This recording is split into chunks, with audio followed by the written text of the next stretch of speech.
Hey, how you guys doing, man? Been a while, I know. Hope everything's going well for you guys.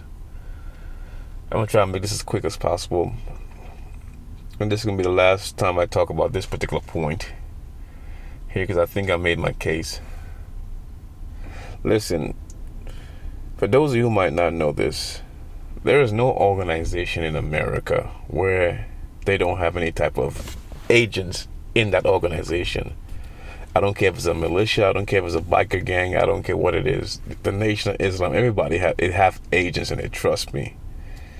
And if you guys read a lot of the stuff, they are I guess what they're unclassified documents from their own research they did back in the '60s and so forth. You'll see for yourself the games they play and how they play the game. But for some reason, a lot of you guys don't notice. I mean, all you gotta do is do a little bit of Google searching where you have like FBI infiltrates biker gang and so forth, and you'll see how they actually do this. I remember back in the day when I had cable, man.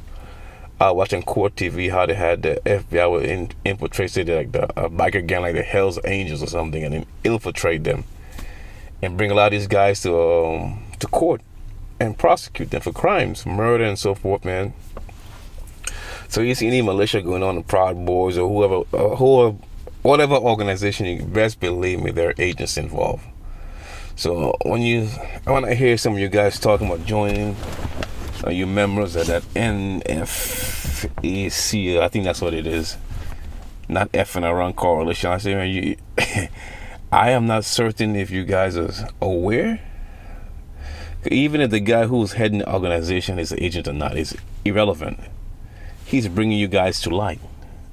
So now you're actually putting yourself on blast, to tell you the truth, because the same way how they had the video evidence on him, they're gonna have the video evidence on you. But I don't want to spend too much time on that. I was trying to drill that point home, man. If that's the way you thinking of going down, don't go down that road, man. It's a dead end. It's gonna be a costly and painful dead end and a painful life lesson, and you don't want to learn something that way, man. Trust me, that's not the way you want to go. It's like all them people who went up there to storm the Capitol. I know that probably wasn't their initial intention. They was going in to stop the steal, but then they turned into something else because, again, best believe me when I tell you, there were agents in there because the FBI actually warned the Capitol Police what was going to happen. But still, strangely enough, something kind of I'm gonna leave that alone because I know people might think I'm a conspiracy theorist, so I'm gonna leave it alone. But there were agents in that organization. Trust and believe me, they were. And they were also agent provocateurs as well. But nevertheless, they went up there because they believe in their mind, in their logic, in their own ideology that it was going to change reality. Like I said before, your beliefs don't change reality. But whatever. To stop the steal, and yet Joe Biden is still the president. So all of that was for what reason? And if you have some cars in the background, man, I'm sitting at my daughter's school waiting for her to come out of school. So yeah, kind of walking my handy Zoom H6 today. So I said, why not? I got a little bit of time on my hands, so I'll do it.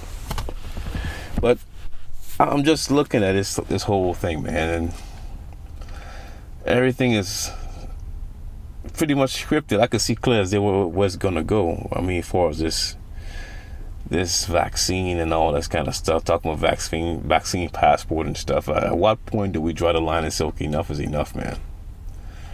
I mean, I see this guy Fauci in the news talking about, well, I read an article anyway, about him talking about double mask is effective.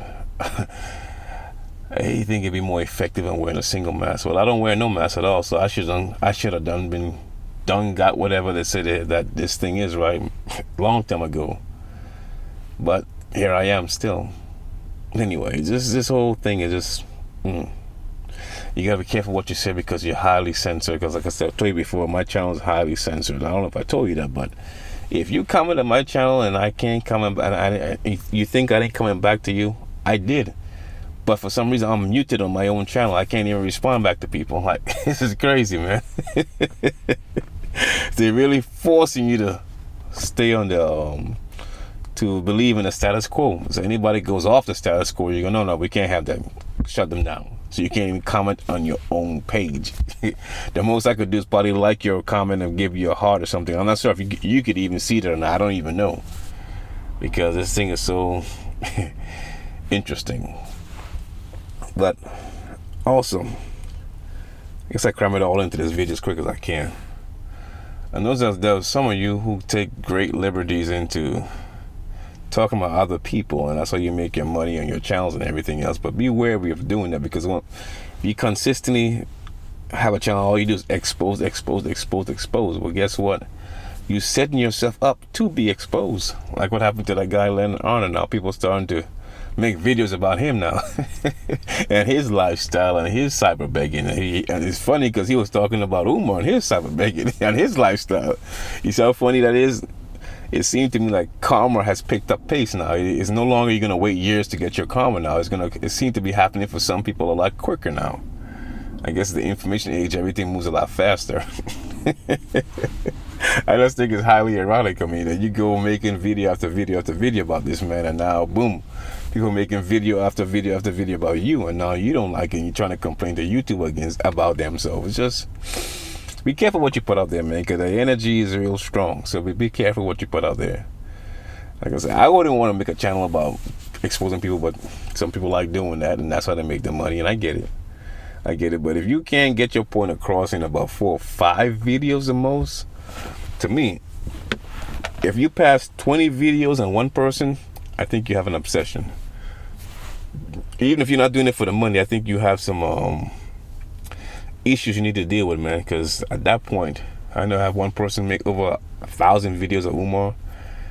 I think that lady needs to get some psychological help, because at that point it becomes an obsession, an addiction. And that's unhealthy. Nobody should command that kind of time from you, that you have to be there consecutively. I mean, think about it for a second. Yes, that's you have over 1,000 videos of one person. Do you realize it's only 365 days in a year? If it's a leap year, 366. So how long have you been at this, just making video after video? I mean, anyway, everybody's different, so everybody gravitate towards different things. But I always find it strange that people who say they don't deal in drama seem to gravitate towards the drama.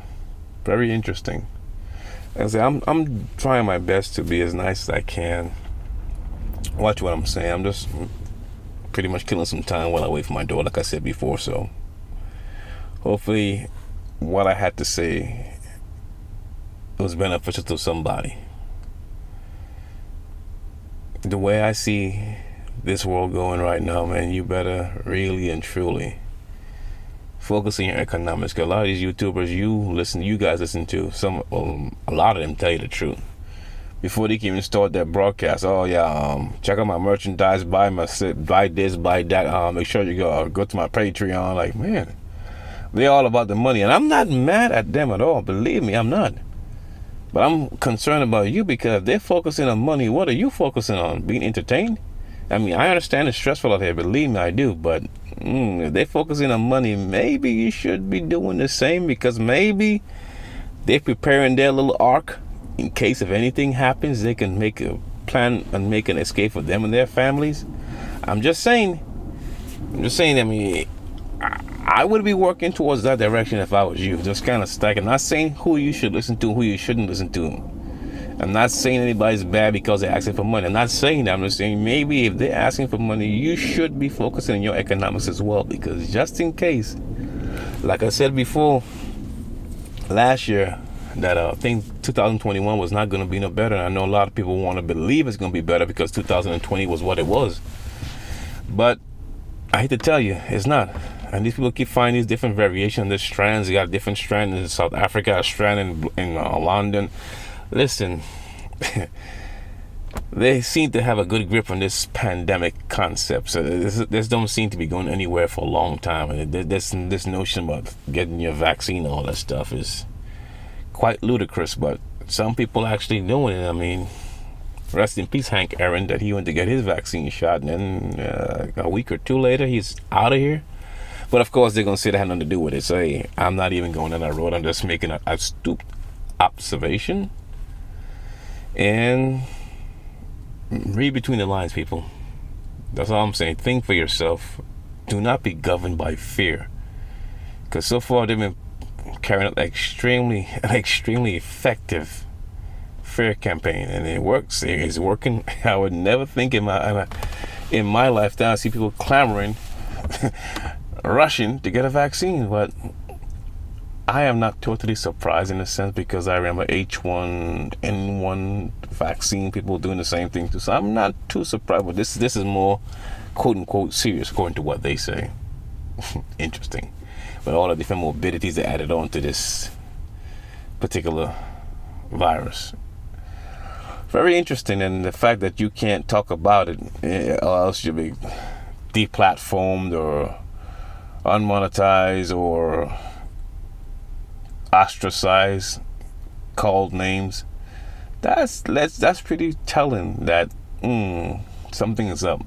If you can't express your own opinion without being ostracized or condemned, that's pretty telling. To me, it kind of reminds me of 9/11, where anybody who had any kind of thought outside what the status quo was telling you to say, terrorist attack, oh no, you're a conspiracy theorist, like what the president said at the time, George Bush II, either with us or you with the terrorists. Well, that really wasn't much of an option. I mean, I might want to think for myself. That don't necessarily mean that I'm with the terrorists. I just want to think for myself. But that wasn't the option that was given to you. But I find it really funny that since this thing come on the scene, may I ask a question? How many people you know have died from AIDS? What happened? AIDS stopped killing people? Interesting. AIDS was another one of these junk science, and there's many good scientific papers that come out that prove that it was junk science. But nevertheless, they're not going to say anything about it now. That's old and so forth. But the same guy who was talking about AIDS was going to kill so much of the world population, the same guy, he's the same guy right now on this COVID thing. Yeah, Dr. Anthony Fauci. You can look it up on YouTube. If I had time, if I remember, I'll put the link in the description box so you can check out the video back when he was much younger. Talking this roughly almost the same type of terminology and same type of fear campaign. Yet the world population actually grew since then. It's funny. Nevertheless, again, I don't begrudge anybody for what they believe. If you're being afraid or whatever have you, I understand. Nobody really wants to die. Everybody wants to go to heaven. I get it. However, for me, I tend to be a little bit too logical. So maybe I see things in a way I shouldn't, maybe. But I always relax and I just calm myself, because me being worried and being fearful is not going to do anything. You still got to think about what you're going to do next, regardless if you're fearful or not. And that's why some people get in a situation in life, side note, and they freeze. They can't take action because they're in a fearful state. Whereas some people could survive the same incident because their mind never stopped working. Okay, I'm gonna do this. Okay, if this happened, I'm gonna do this. I'm gonna do this. I'm gonna do that. They don't plan in 4 and 5 steps ahead. Where the person who's always frozen in fear, they don't know what to do. Just boom, froze. They don't know what to do. So somebody has to come and jump and push them out the way of the car or something, because they can't do anything. They can't move. The brain is giving them signals, but the body just won't react. Like it's frozen. Because those are most likely the people always in a fearful mindset. That's why they have to run these kind of drills. You know the drills in school, the fire drills over and over and over. Why? Because they want to be like second nature. So if it actually is a fire, you know what to do. Well, you know, in America, they have these gun drills in schools, you know. So if you hear somebody come over the intercom with a particular code, you know you got to go XYZ location, because, you know, that's the drill they have actually come up with. And they run them every so often to make sure the kids know what to do. But I'm not sure they're doing it now because of this virus situation. But you get the gist of what I'm saying. Same thing with any type of officer or any type of firefighter to run the drills over and over because they want it to be like second nature. You know, but again, if you don't think clearly for yourself and be able to logically process what's going on, if you're consistently waiting for somebody to give you the answers, I feel a little bit bad for you. I'm not going to say I feel sorry for you. I feel a little bit bad for you, because living in the information age that we live in, If you don't know something, it's because you really don't want to know something. You can learn practically anything you want online. A second language, learn how to code, learn how to farm, learn how to build a house, whatever. You can learn it online. And if you don't want to know something, it's basically because you don't want to. You're intellectually lazy. And I get it. I mean, if you're still lucky enough to have a job, I get it. After a long, hard day at work, you don't want to go on there and learn anything. I get it. Believe me, I do. But you should consistently be learning something. Something small, and at least a weekly, I would say a daily basis, but that might be too much for some people. So a weekly or monthly basis, at least basis, you should learn something new. But again, in this world where we just so consumed by entertainment and distractions, I guess thinking logically is one of the casualties of our modern lifestyle. Well, I don't want to keep you too long. It's about that time to pick up my little one. So you guys take it easy, man. Stay focused on what you need to do and be very vigilant. One last thing, just here in Fort Worth, somebody was doing some Uber Eats, a side hustle. She got killed Saturday. This Saturday just gone just now. Like, wow, that could have been me, because one of my side hustles is doing Uber Eats and DoorDash. That's one of my side hustles right now. Because remember, I told y'all, you got to stack you got to worry about your economics. So that's right now, that's one of my side hustles, Uber Eats and DoorDash. Full disclosure. And they don't want to get too much of the details out, I guess, for the ongoing investigation, but they found her body outside the car. That was just this Saturday right here in Haltom City. And they showed the apartment complex. I've been to that apartment complex several times to deliver food. I'm like, damn. Times are getting hard. Well, times have been hard, ladies and gentlemen, and it's only going to get a little harder. Be vigilant. Really and truly, be vigilant. Sorry about the background noise. I have to start my car up just now. Be vigilant, because people are getting desperate, doing some ridiculous things, man. And the lady, she left behind a husband and 3 kids. Man, my condolences to the family. But boy, I'll leave a link to that story in the description box as well also. But and then I think a week or two before that, somebody was driving Uber, actually giving somebody one of them. Sorry, they didn't say Uber, they said one of the ride sharing apps, and they killed him in Dallas. Like, damn. I mean, you're not even safe trying to even hustle, trying to get some side cash. People see you as a target. Be vigilant, people. Keep your head in a swivel. And if you really got to drive at night, man, be extremely vigilant. I mean, don't even have your phone on, say like you're talking to somebody phone. No, you need to be vigilant of your whole surrounding. And then go with your gut. If you don't feel right, man, cancel that ride. If it's a food, cancel that damn food order, man. I don't give a damn if it goes against your rating. At least you'll be alive. If you feel something is wrong, stick to your gut, man. Stick to your gut. Anyway, that's all I got, man. You guys take it easy. I'm gone.